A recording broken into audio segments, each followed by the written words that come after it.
So today I'm talking about a Kia with the P0139 code, what it is, and how you go about fixing it. So what is a Kia P0139 code? Well, it's an O2 sensor circuit slow response bank 1 sensor 2. And what does this mean? Well, the onboard computer uses oxygen sensors located on the exhaust to know how much oxygen has been burnt off during combustion, and it's seen a problem with one of these, so it had to be troubleshooted to know why. And some of the possible causes of this, well, it could be a bad oxygen sensor, it could be in the wiring, could be a bad connection, and possibly a blown fuse. And so the first thing to do when you get this code is to go locate the bank 1 sensor 2 oxygen sensor, and there can be multiple sensors, especially if you have dual exhaust, because there'll be sensors on both sides. So it's always a good idea to get a diagram for your particular Kia to know for sure what's going on. But 2 is very common, and what's happening with these is this first one is going to be sensor 1, and it's also called the upstream oxygen sensor. And this sensor 2 is going to be after the catalytic converter, and is also called the downstream. And so the first thing to do is go locate this sensor 2 oxygen sensor. And they can be laid out a little differently. Again, it's going to depend on the Kia. Sometimes they'll be mounted right on the catalytic converter or right after it, but the first thing to do is go and locate that sensor. And then once you locate it, the next thing to do is to check out this wiring. Be sure it all looks good. Be sure everything is plugged in. There's no bad connections or anything like this. And just keep in mind that any bad connection, open, short, anything like this is going to cause the same symptoms as a bad sensor. Also keep in mind this is on a fuse. There's a fuse box inside the engine compartment. There'll be a fuse inside there for this circuit. For Kia, they're usually labeled sensor 1, but sometimes these could be a little bit vague, but there will be a fuse inside of there.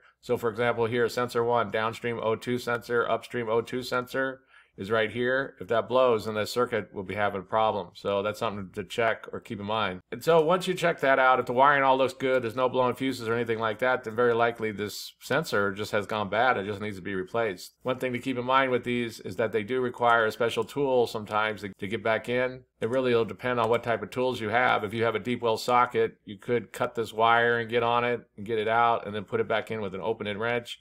But if you don't have those, then it's a good idea to get this special tool so it'll make the job easier. And this is especially true if they're indented down into something. But just something to keep in mind that you might need that special tool when you go to install it back in. And so that's basically it. I just wanted to give a real quick brief overview of how you go about fixing a Kia with the P0139 code. If you have anything to add, please comment down below. If you have any questions, ask me and I'll try to answer them. If this video helps you, please click like, please click subscribe, and have a good day.